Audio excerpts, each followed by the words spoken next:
Rosemary Pacente. El 5 de enero de 1997, Rosemary Pacente, una maestra de 64 años, estaba disfrutando de su día libre pasando una noche acogedora en su apartamento en un 23º piso del Bronx, en la ciudad de Nueva York, Estados Unidos. Tristemente, no tenía ni remota idea de lo que le esperaba por vivir. Al día siguiente, el 6 de enero de 1997, una vecina de Rosemary notó que las luces en el apartamento de ella habían estado encendidas desde la noche anterior. Por la tarde, decidió ir a ver cómo estaba Rosemary. Lo que descubrió al entrar al apartamento fue algo que la atormentaría el resto de su vida.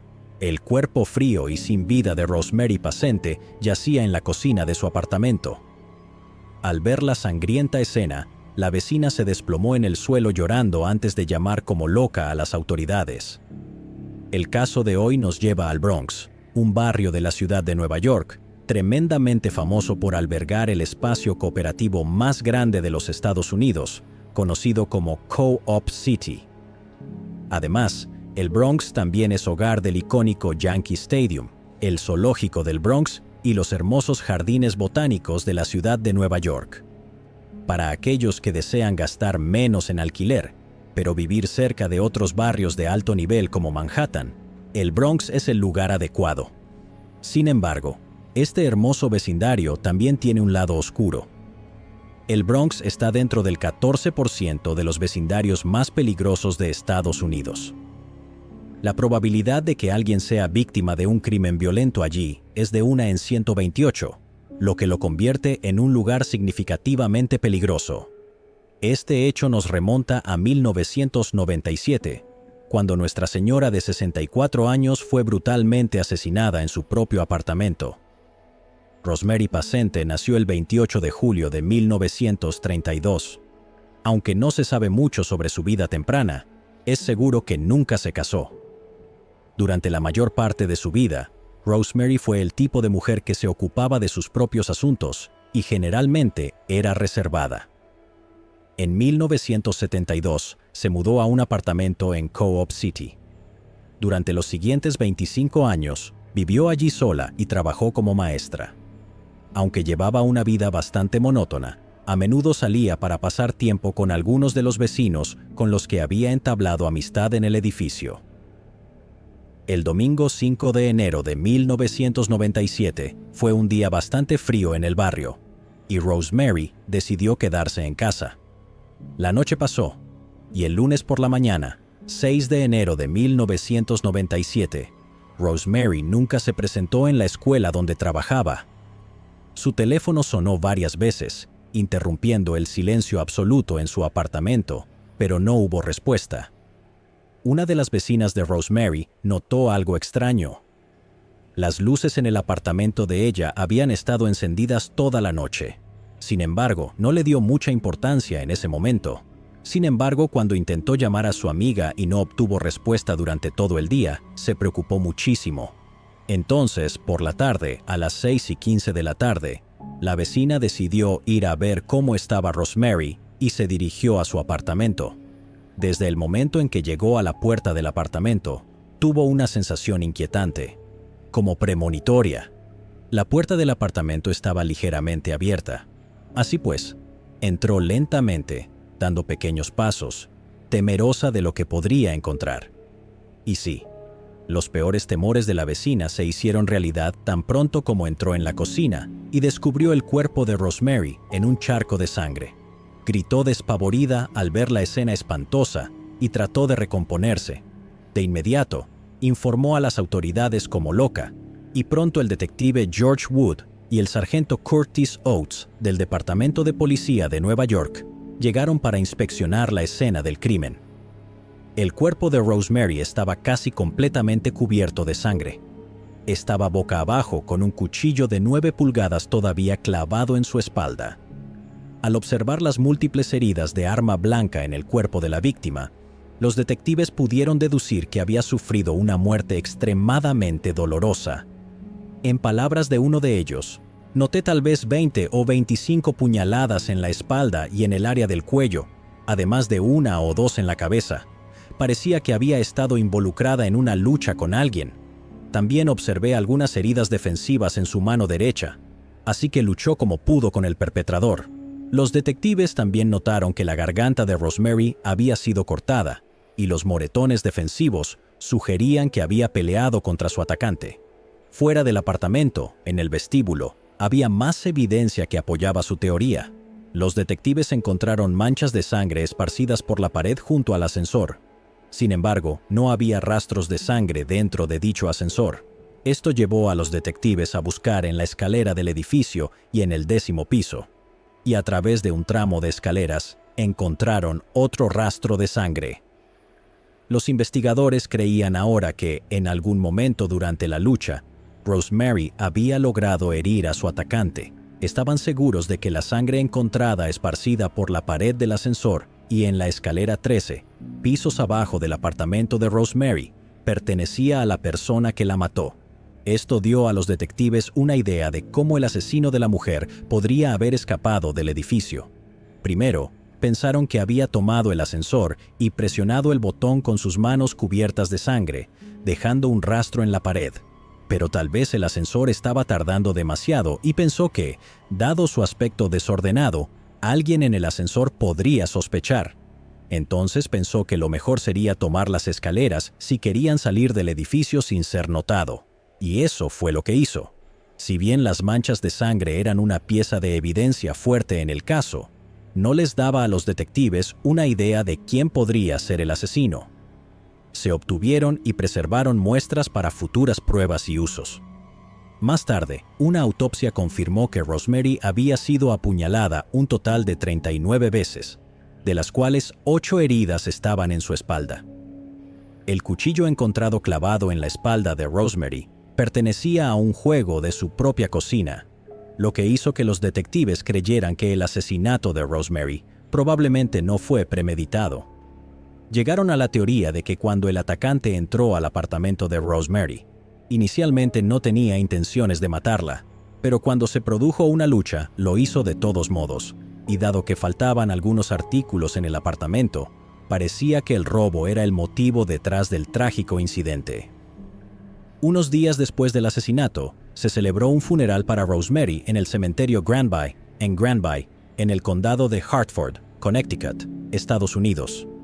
Sus seres queridos se reunieron para rendirle homenaje y fue enterrada. Semanas y meses pasaron, pero no hubo nuevos avances en el caso. Incluso con evidencia contundente y con teorías convincentes, los detectives tenían dificultades para encontrar pistas que seguir.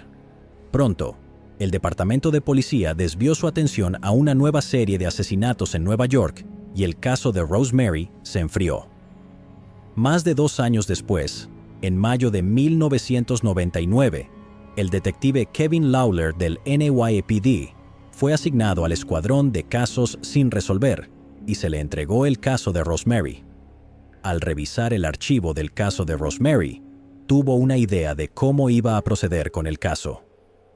Solicité que la sangre recuperada de la escena del crimen se ingresara en el sistema CODIS para compararla con cualquier muestra de sangre o cualquier sujeto conocido que hubiera sido arrestado y hubiera proporcionado sus muestras de ADN. Con la ayuda del detective Mark Tebbins, el detective Lawler hizo que las muestras de sangre encontradas en la pared del ascensor y en la escalera fueran reexaminadas. El Departamento de Criminalística logró desarrollar un perfil de ADN del asesino de Rosemary y se subió al sistema de índice combinado de ADN, o simplemente CODIS, que es una base de datos nacional de perfiles de ADN. Todo lo que los detectives necesitaban hacer ahora era esperar y tener la esperanza de una coincidencia. Después de otros 2 años, el 20 de agosto de 2001, el detective Lawler recibió una llamada del laboratorio criminal del NYPD sobre el caso de Rosemary. Me informaron que se había encontrado una coincidencia con la sangre recuperada de la escena del crimen con un sujeto llamado Charles Jones. Por fin había una coincidencia a través de CODIS y la persona fue identificada como Charles Jones, de 28 años. El detective Lawler había estado esperando desesperadamente esta llamada, y ahora que tenía la información que necesitaba, no perdió tiempo en investigar más a fondo el vínculo genético. para asegurarse de que no se le escapara nada. Realizó una verificación de antecedentes sobre Jones y descubrió información intrigante. Hice una verificación de antecedentes sobre él y descubrí sus antecedentes penales, que eran extensos. También descubrí que acababa de ser liberado de prisión por un robo anterior en el que había asaltado a su víctima con un cuchillo. Originalmente, Jones no estaba vinculado al asesinato de Rosemary, pero dado que había sido encarcelado después de declararse culpable de un robo y asalto a otro residente de Co-op City el 13 de agosto de 1998, se le exigió que proporcionara una muestra de ADN justo antes de ser liberado el 10 de agosto de 2001. Luego, el 20 de agosto de 2001, cuando el perfil de ADN de Jones se subió a CODIS, coincidió con la muestra que pertenecía al asesino de Rosemary. Además, en el momento del asesinato de Rosemary, Jones vivía en Co-op City, a solo un par de cuadras de su apartamento. Si bien esto fortalecía el caso contra Jones, aún no era suficiente para que el detective Lawler lo acusara. El detective Lawler se dio cuenta rápidamente de que, si bien la evidencia de la muestra de sangre situaba a Charles Jones en el edificio en el momento del asesinato, no lo situaba de ninguna manera dentro del apartamento de Rosemary, donde ocurrió el asesinato. Esto podría destruir por completo la teoría del detective sobre el asesinato de Rosemary y darle a Jones la oportunidad de escapar. El detective Lawler y el detective Tebbins necesitaban más información y pruebas más sólidas para encarcelar a Jones.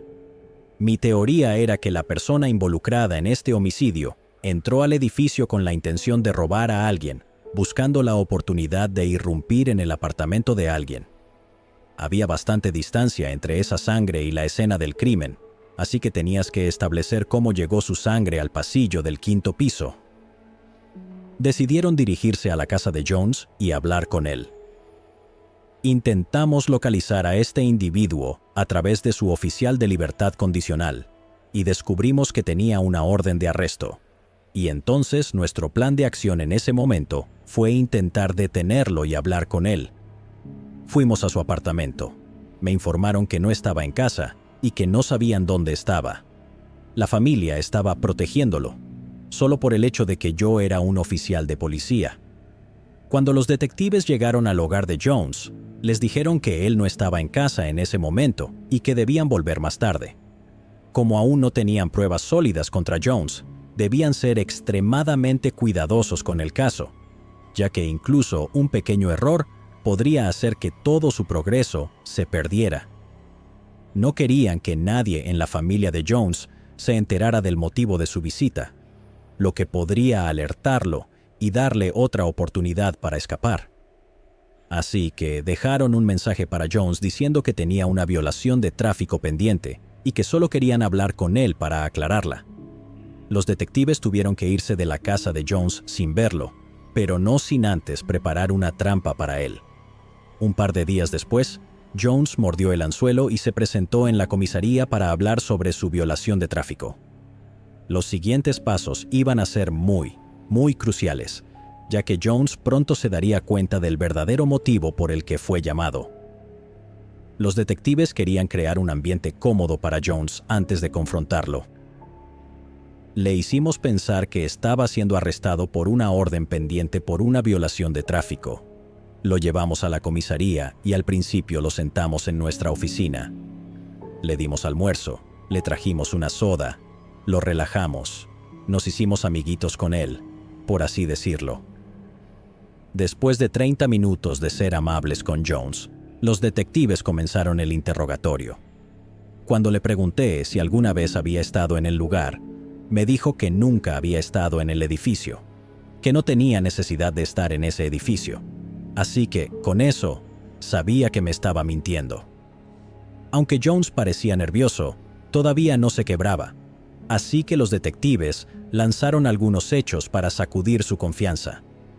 Le dijeron que la sangre encontrada en el edificio del apartamento de Rosemary le pertenecía y que era suficiente evidencia para vincularlo con el asesinato de Rosemary.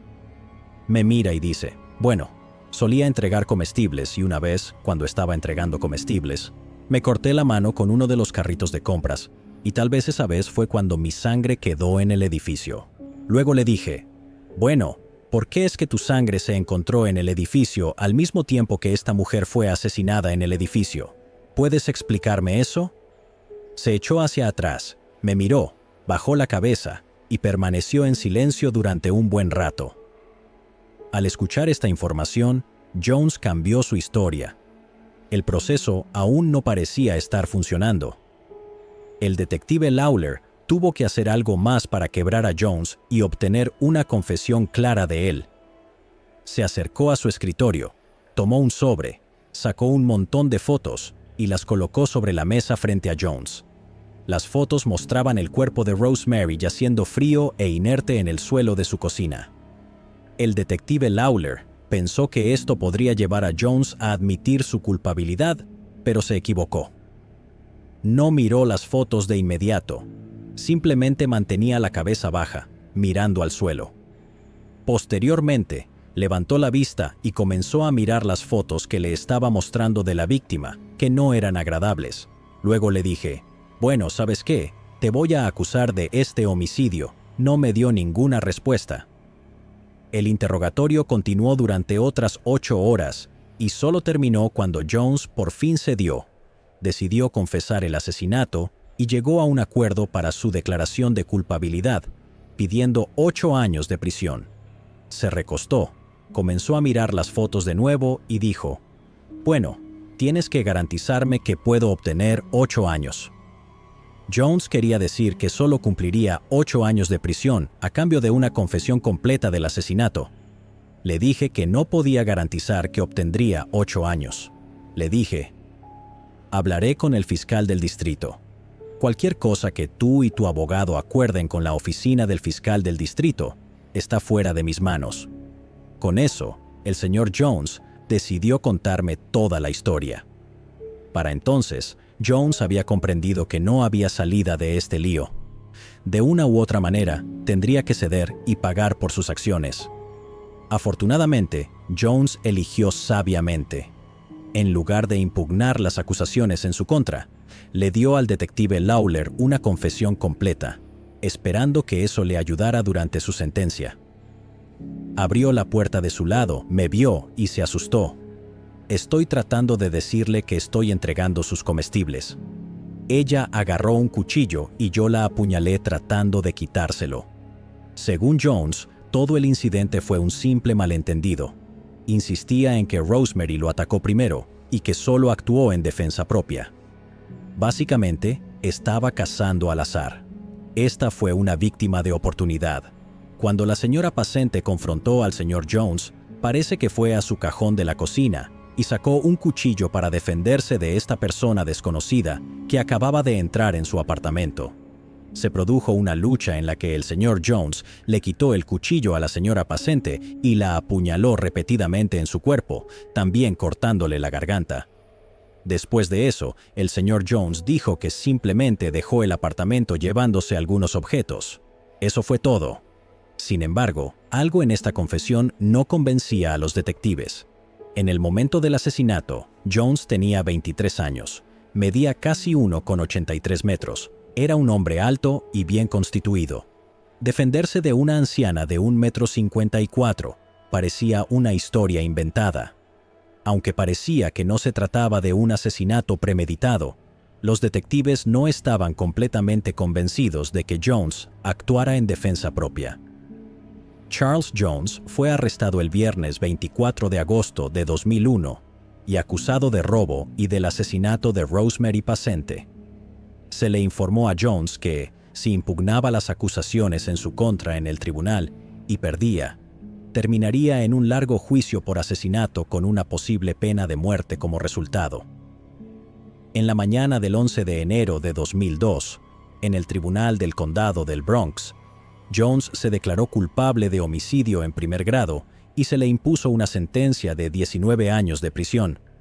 La captura de Charles Jones llevó cierre a muchos residentes del Bronx, pero especialmente a los vecinos cariñosos de Rosemary.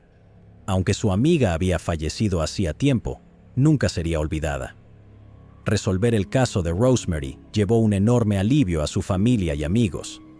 Belinda Bailey, una de las vecinas y amiga de Rosemary, dijo que el asesinato de su amiga siguió siendo un misterio durante casi 4 años. Esos 4 años fueron los más dolorosos para ella. Vivía justo al final del pasillo del apartamento de Rosemary, y cada vez que pasaba por allí, pensaba en ella. Gretchen Harrington. En la mañana del 15 de agosto de 1975, a las 11:23 de la mañana, se realizó una llamada telefónica al Departamento de Policía de Marple. El llamante era David Sandstra, un ministro quien también estaba a cargo de un campamento bíblico de verano. Su reporte fue escalofriante. Una niña de 8 años llamada Gretchen Harrington había desaparecido. Gretchen había salido de su casa en el condado de Delaware, Pensilvania, con la intención de caminar hasta el campamento, que estaba a menos de 800 metros de distancia, pero nunca llegó.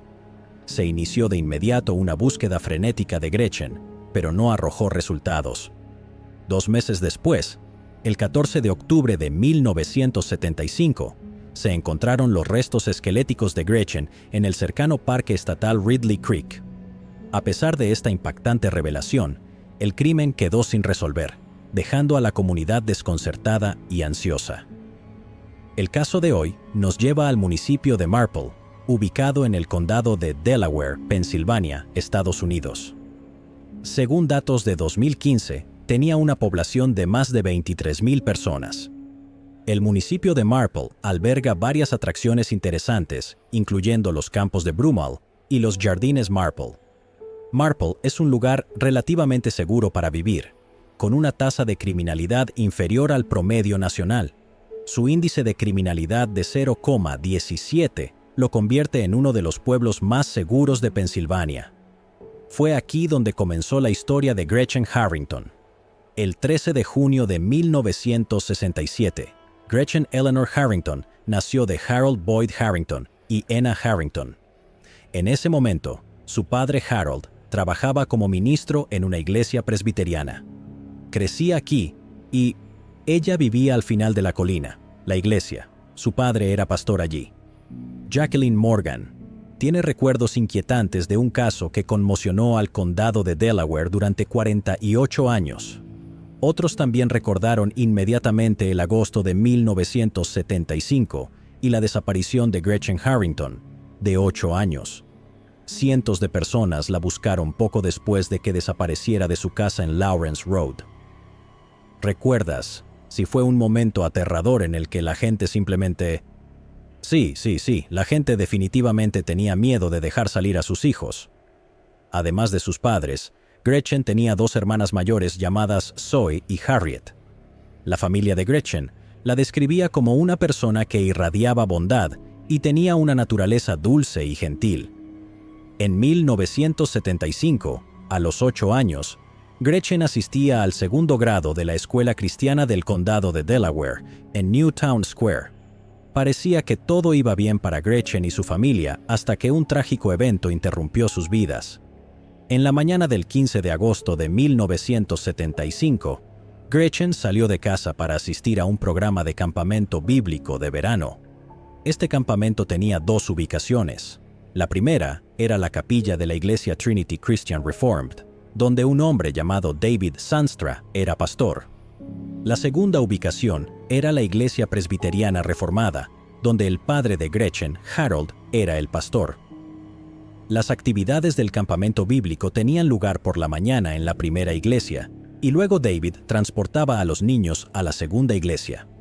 Las familias Harrington y Sandstra se conocían bien, ya que vivían cerca una de la otra, y ambos padres trabajaban como pastores, mientras ambas madres desempeñaban el papel tradicional de esposa de un pastor. De hecho, una de las hijas de Sandstra era la mejor amiga de Gretchen. El viaje de Gretchen ese día fue inusual. Típicamente, ella caminaría al programa de campamento bíblico de verano con sus 2 hermanas, Zoe, de 12 años, y Harriet, de 11 años. Era parte de su rutina diaria. Sin embargo, en ese día en particular, su madre Anna acababa de dar a luz a una bebé llamada Jessica y estaba llevando a la recién nacida a casa. Zoe y Harriet decidieron quedarse y esperar su regreso. A pesar de este cambio en la rutina, Harold, el padre de Gretchen, la animó a ir al programa de campamento bíblico de verano para mantener su récord de asistencia perfecto. Y así, Gretchen emprendió la caminata sola mientras su padre se despedía de ella. Eran poco más de las 9 de la mañana cuando comenzó su paseo cuesta arriba hacia Trinity. Harold la observaba atentamente mientras avanzaba por la calle Lawrence, sin saber que cuando ella estuviera fuera de su vista, sería la última vez que vería a su hija con vida. En la década de 1970, en un lugar tranquilo y suburbano como Marple, era completamente normal ver a niños caminando solos en días soleados de verano. La idea de peligro ni siquiera cruzaba por la mente de las personas. Era una época en la que los niños jugaban libremente hasta tarde en la noche. Recorrían las calles, se aventuraban en los bosques e incluso se refrescaban en el arroyo Derby, que fluía detrás de la casa de Gretchen, sin preocupaciones. Los niños caminaban a las casas de sus amigos a varias cuadras de distancia, sin la ayuda de teléfonos celulares o relojes con GPS para mantenerse conectados con sus padres. Marple era simplemente un lugar excepcionalmente seguro. Por eso muchas personas de Filadelfia decidieron mudarse allí en la década de 1960. Gretchen debía estar en la capilla de la iglesia Trinity Christian Reformed a las 9:30 de la mañana, pero no llegó según lo programado. El primer indicio de que algo estaba mal fue cuando Harold notó su ausencia alrededor de las 11 de la mañana. Un grupo de amigos de Gretchen había llegado a la puerta principal de la residencia buscándola. Preocupados y sin poder encontrar a Gretchen en las clases o cerca de allí, Harold actuó de inmediato. Llamó a la capilla de la iglesia Trinity Christian Reformed y habló con Maggie Sandstra, la esposa de David, en un intento de determinar el paradero de su hija. Sin embargo, le dijeron que no la habían visto. Después de esto, se contactó al departamento de policía del municipio de Marple y Gretchen fue reportada formalmente como desaparecida. La desaparición de Gretchen sacudió a Broomall y al municipio de Marple. Para el día siguiente, el 16 de agosto de 1975, se puso en marcha un extenso esfuerzo de búsqueda que involucró a cientos de personas para encontrarla. Esto incluyó a bomberos voluntarios y unidades caninas que exploraron ambos lados del arroyo, campos y áreas boscosas. Un helicóptero de la Policía Estatal de Pensilvania escaneó continuamente el área desde el aire. Sin embargo, el 17 de agosto de 1975, solo 2 días después de su desaparición, la policía tuvo que cancelar la búsqueda a gran escala debido a que tenían muy poca información para trabajar. El jefe de policía, Daniel Hennessy, admitió abiertamente a un periódico local que no tenían pistas sobre su paradero. Esta situación sumió a toda la ciudad en un estado de pánico, sacudiendo la sensación de seguridad de la comunidad hasta su núcleo. Recuerda que fue un momento aterrador en el que la gente simplemente... Sí. La gente definitivamente tenía miedo de dejar salir a sus hijos. En respuesta, amigos y familiares comenzaron a distribuir volantes a los automovilistas que pasaban por la zona. Estos volantes mostraban la foto escolar más reciente de Gretchen, en la que se le veía con un diente faltante y una sonrisa infantil alegre. La falta de información llevó a un aumento en la especulación y a innumerables preguntas sin respuesta. ¿Se escapó? ¿Se ahogó accidentalmente en el arroyo? ¿Un desconocido la habrá secuestrado o fue alguien que conocía? El misterio que rodeaba la desaparición de Gretchen dejó a todos profundamente preocupados y desconcertados. En los días que siguieron después de que Gretchen desapareció, la policía trabajó para recopilar información y comprender los eventos que rodearon su desaparición. Una de las entrevistas clave tuvo lugar el 19 de agosto, cuando hablaron con David. Durante esta conversación, David reveló que efectivamente había transportado a un grupo de niños a la iglesia el día en que Gretchen desapareció. Sin embargo, afirmó que no la había visto ese día en particular. A medida que agosto se convirtió en septiembre, las hermanas de Gretchen, Zoe y Harriet Harrington, volvieron a asistir a la escuela cristiana del condado de Delaware. Sin embargo, a sus compañeros les resultaba difícil acercarse a ellas o entablar conversación, sin estar seguros de qué decir ante una situación tan desgarradora. Cuando los métodos de investigación tradicionales no arrojaron resultados, la policía decidió seguir una vía no convencional en su búsqueda de Gretchen. Recurrieron a la ayuda de una psíquica llamada Judith Richardson Ames, quien era conocida por haber utilizado sus habilidades psíquicas para ayudar a las fuerzas del orden a resolver casi 100 casos criminales, especialmente aquellos que involucraban a niños desaparecidos. En septiembre de 1975, Judith se sentó con los oficiales de policía y realizó una predicción que ella misma esperaba que resultara incorrecta. Según sus percepciones psíquicas, creía que Gretchen estaba muerta. Un mes después, el 14 de octubre de 1975, un corredor que exploraba el parque estatal Ridley Creek se encontró con un cuerpo en descomposición oculto en el bosque. Inicialmente inseguro de lo que había descubierto, su incertidumbre desapareció cuando notó una uña humana. Reconociendo la gravedad de la situación, el corredor contactó de inmediato a la policía. Los padres de Gretchen examinaron la ropa distintiva descubierta junto a los restos y confirmaron que era suya. Posteriormente, el médico forense relacionó el cuerpo con Gretchen utilizando registros dentales. La trágica conclusión fue que la muerte de Gretchen fue resultado de un homicidio. El examen forense reveló que el cráneo había sufrido múltiples fracturas, lo que indicaba una paliza severa. Aunque la policía sospechó inicialmente de abuso sexual, la autopsia no arrojó ninguna evidencia concreta que respaldara esta hipótesis. El domingo 19 de octubre de 1975, apenas unos días después de que se descubriera el cuerpo de Gretchen, su padre, Harold, se paró en el púlpito y pronunció un sermón profundamente emocional.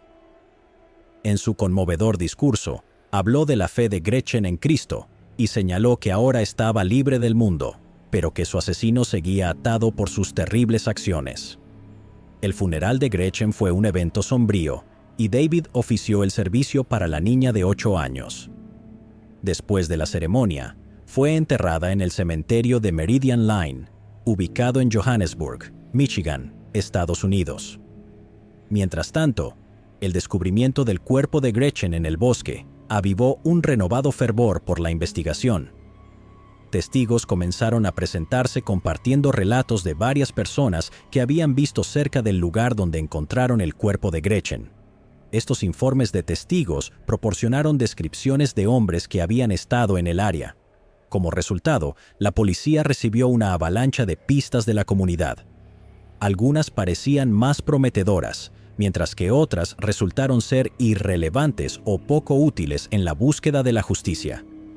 Los investigadores examinaron una variedad de sospechosos potenciales, incluso revisando a individuos con antecedentes penales previos que residían en la zona. A pesar de sus esfuerzos, no surgieron pistas significativas y la caja de evidencia almacenada en la sede del Departamento de Policía de Marple comenzó a acumular polvo. Esta caja contenía una gran cantidad de materiales, incluyendo cintas de entrevistas cara a cara, fotografías y memorandos, todos relevantes para el caso, pero la falta de progreso hizo que quedara inactiva. Con el paso del tiempo, la investigación sobre la desaparición de Gretchen se enfrió. Ocasionalmente, durante las reuniones de asistencia, o cuando un detective tenía un momento libre en una semana sin incidentes, volvían a examinar el caso. Miraban a través de la evidencia con la esperanza de encontrar algo que se les hubiera pasado por alto antes, pero cada vez parecía un esfuerzo inútil. Las pistas siempre llevaban a callejones sin salida, dejándolos frustrados y sin ningún avance en el caso. Durante muchas décadas no hubo avances en el caso. Los detectives originales que habían estado trabajando en la desaparición de Gretchen habían fallecido o se habían jubilado. Sin embargo, en el otoño de 2022 ocurrió un acontecimiento significativo. Una mujer, cuyo nombre no se hizo público, se puso en contacto con el Departamento de Policía de Marple, expresando su deseo de hablar sobre la desaparición y asesinato de Gretchen. En ese momento, Nick Coffin, un sargento, se había hecho cargo del caso sin resolver de Gretchen. Por lo tanto, cuando esta mujer se puso en contacto con la policía de Marple, Su mensaje fue dirigido al teléfono de Coffin. La mujer informó a Coffin que creía tener información sobre quién podría haber sido responsable del trágico destino de Gretchen. También mencionó un intento de secuestro que había ocurrido alrededor de la misma época, lo que generaba sospechas de una posible conexión. Este contacto inesperado avivó la esperanza de resolver el enigma de larga data en torno a la desaparición y asesinato de Gretchen. El 2 de enero de 2023, los oficiales estatales organizaron una entrevista con la mujer identificada solo por sus iniciales, SF, que la designaban como una informante confidencial. Esta entrevista resultaría ser un avance trascendental en el caso sin resolver que había permanecido así durante casi 5 décadas. Según SF, ella había sido compañera de clase de Gretchen y una de sus hermanas, Zoe. SF también reveló a los investigadores que había sido amiga de las hijas de David Zandstra y visitaba con frecuencia la residencia de los Zandstra, incluso quedándose a dormir en ocasiones. Durante una de estas noches de pijamada, cuando era menor, SF recordó despertar en medio de la noche y descubrir que David la tocaba de manera inapropiada. Asustada por este comportamiento perturbador, cambió de posición y esto llevó a David a salir apresuradamente de la habitación. Sorprendentemente, este contacto inapropiado ocurrió nuevamente la noche siguiente. Por la mañana, cuando las niñas despertaron, SF decidió confiar en la hija de David sobre las acciones perturbadoras de su padre. Para su asombro, la hija respondió: «Él hace eso a veces». Con el tiempo, SF reunió el valor para compartir esta experiencia angustiante con sus padres. Poco después de la desaparición de Gretchen, la familia Zandstra se mudó a Plano, Texas, un suburbio de Dallas, en respuesta a la situación. Durante su entrevista, SF también compartió con la policía estatal información sobre otra niña en su vecindario, una niña llamada Holly, a quien consideraba una amiga. Según ella, alguien había intentado secuestrar a Holly. A medida que avanzaba la conversación, SF le presentó a los investigadores un diario que había guardado durante su infancia. En una entrada específica con fecha del 15 de septiembre de 1975, había escrito que un hombre había intentado secuestrar a Holly 2 veces. En el diario, expresó su sospecha de que este hombre, a quien se refería como Señor Z, podría ser el responsable del secuestro de Gretchen. Señor Z era su forma de referirse a David. Esta revelación de SF agregó una capa significativa a la investigación sobre la desaparición y asesinato de Gretchen. La entrevista con SF y su entrada en el diario motivaron a los investigadores a localizar a David, de 83 años, quien ahora residía en Marietta, ubicada al noroeste de Atlanta, Georgia. El 17 de julio de 2023, los investigadores llevaron a cabo una entrevista con David en la sede de la policía del condado de Cobb en Marietta. Esta entrevista fue llevada a cabo por 2 agentes de la policía de Pensilvania, Andrew Martin y Eugene Trey. La conversación comenzó con un tono amistoso. Al principio, David negó inicialmente haber visto a Gretchen el día en que desapareció. Sin embargo, la situación cambió cuando la policía le informó a David sobre las acusaciones de agresión hechas por una mujer que había documentado sus experiencias en un diario. A medida que avanzaba la conversación, David se derrumbó y confesó algo profundamente perturbador. David le contó a la policía que había visto a Gretchen caminando hacia la iglesia esa mañana. Afirmó que le ofreció llevarla en su camioneta familiar verde, AMC Rambler, y ella aceptó, ya que no tenía motivo para rechazar la oferta. Sin embargo, contrariamente a llevarla a la iglesia como prometió, David admitió a los investigadores que condujo a Gretchen a un área boscosa cercana. Allí estacionó el auto e instruyó a Gretchen a desnudarse, pero ella se negó. Después de esto, golpeó a Gretchen con el puño, causándole lesiones en la cabeza y sangrado. Luego, David admitió que, al darse cuenta de que Gretchen estaba muerta, intentó ocultar parcialmente su cuerpo semidesnudo con palos antes de abandonar el área. Esta impactante revelación dejó a los agentes atónitos mientras procesaban los detalles horripilantes de lo que David había confesado. A raíz de esta impactante revelación, David fue arrestado y enfrentó una serie de graves cargos, incluyendo homicidio criminal y asesinato en primer grado, como resultado de su confesión sobre Gretchen. Pero la gran noticia en las noticias de esta noche es el arresto anunciado hoy en el antiguo asesinato de una niña de 8 años en el condado de Delaware. David Sandstra es, señoras y señores, un monstruo. Es la peor pesadilla de todos los padres. Y esta noche, David Sandstra, de 83 años, por fin está tras las rejas. Los fiscales dicen que secuestró y mató brutalmente a Gretchen Harrington en 1975, cuando esa niña caminaba hacia el campamento bíblico donde él era pastor. Si bien la confesión de David proporcionó cierto cierre con respecto al destino de Gretchen, también planteó una pregunta preocupante con ramificaciones que llegaron lejos.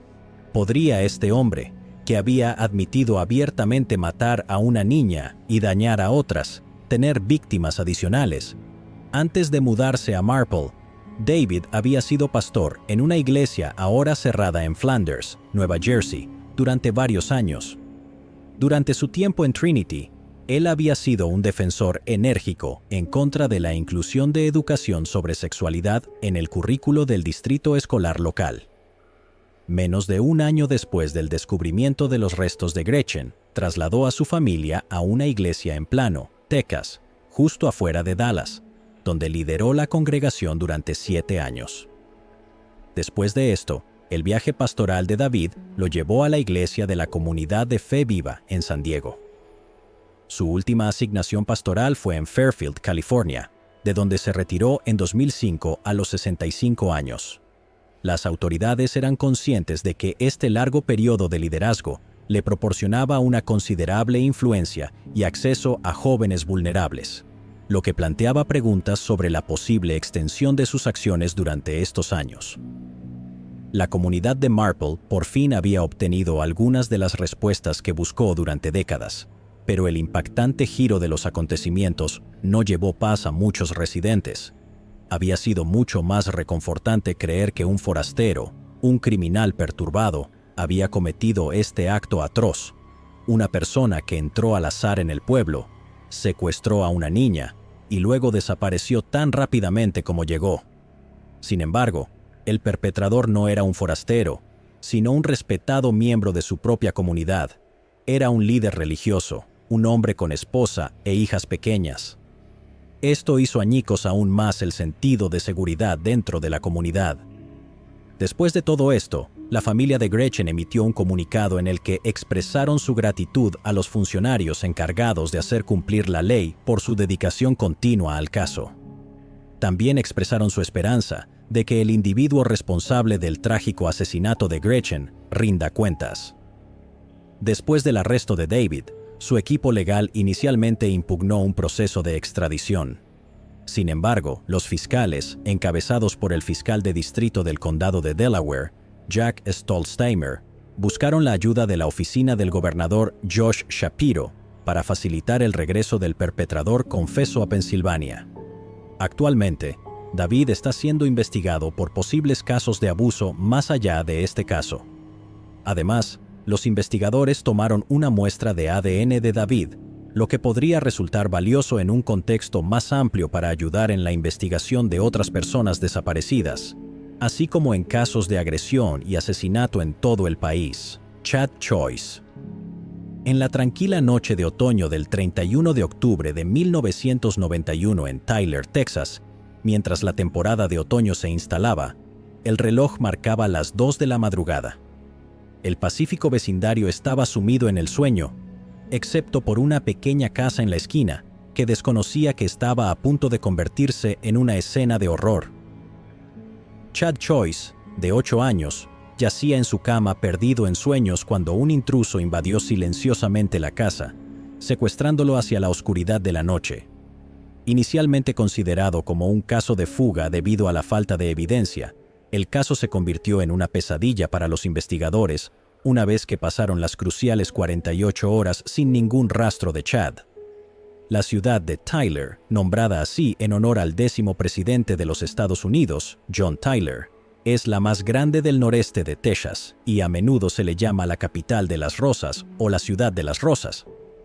Tyler se ha ganado su reputación debido a su extensa historia en la producción, cultivo y procesamiento de rosas. Cada octubre, la ciudad recibe a miles de turistas. Sin embargo, octubre de 1991 tomó un giro oscuro cuando Chad Choice desapareció misteriosamente sin dejar rastro, arrojando una sombra sobre la atmósfera generalmente vibrante. Ernest Chadwick Choice, conocido afectuosamente como Chad Choice, llegó al mundo el 26 de abril de 1983 en Texas. Era uno de los 4 queridos hijos en el hogar de la familia Choice, un alma hermosa y profundamente adorada por su familia, especialmente por su madre, Karen Elaine Choice. Chad era un joven extrovertido rodeado de un gran círculo de amigos con quienes jugaba con frecuencia. Además, su fuerte vínculo y relación afectuosa con sus hermanos era evidente, ya que a menudo disfrutaban de momentos de calidad juntos. La naturaleza enérgica y animada de Chad también se manifestaba en sus visitas regulares al parque.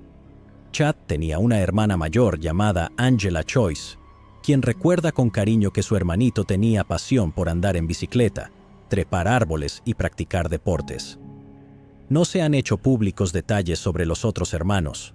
Como estudiante en la escuela primaria Mamie G. Griffin, la vida de Chad estaba en plena etapa de desarrollo. A los 8 años tenía todo su futuro por delante. Sin embargo, el destino a menudo toma giros inesperados, y trágicamente el destino de Chad ya estaba sellado. La rutina diaria de la familia Choice quedó destrozada en la mañana del 31 de octubre de 1991. Era mi cumpleaños ese día y me estaba preparando para la iglesia, tomando café y leyendo como siempre hacía. Decidí no despertar a los niños. En esa fatídica mañana, la madre de Chad, Karen, se levantó temprano y se fue a la iglesia sin despertar a sus hijos, permitiéndoles seguir durmiendo. Sin embargo, solo unos minutos después de comenzar su servicio en la iglesia, Karen recibió una llamada telefónica.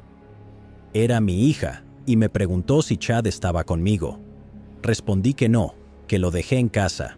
Ella dijo, «Bueno, hemos buscado por todas partes y no podemos encontrarlo». Karen regresó corriendo a casa y comenzó a buscar a Chad por el vecindario. Pidió ayuda a sus vecinos, pero a pesar de los esfuerzos colectivos y una búsqueda exhaustiva, Chad parecía haber desaparecido sin dejar rastro. Era como si se hubiera esfumado en el aire. Estábamos mirando hacia arriba para ver si nos estaba gastando una broma, y caminamos alrededor de la casa mirando hacia los árboles para ver si él estaba allí.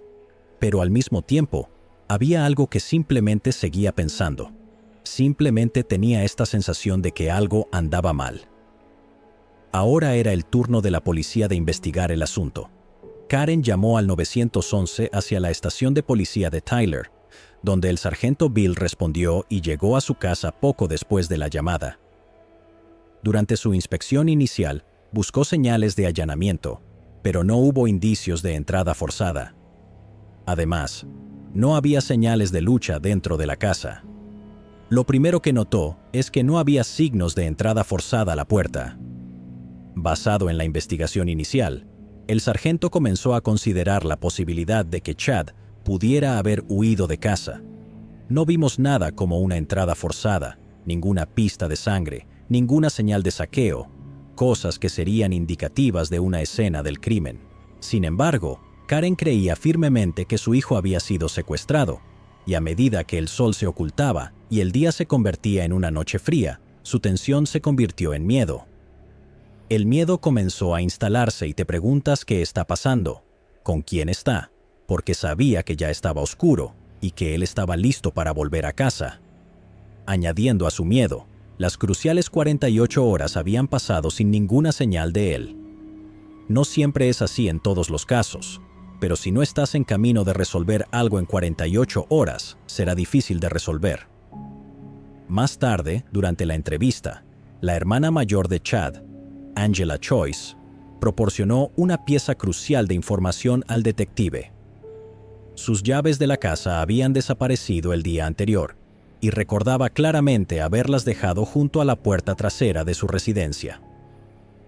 Esta revelación planteó preguntas adicionales que sugerían la posibilidad de un secuestro planificado o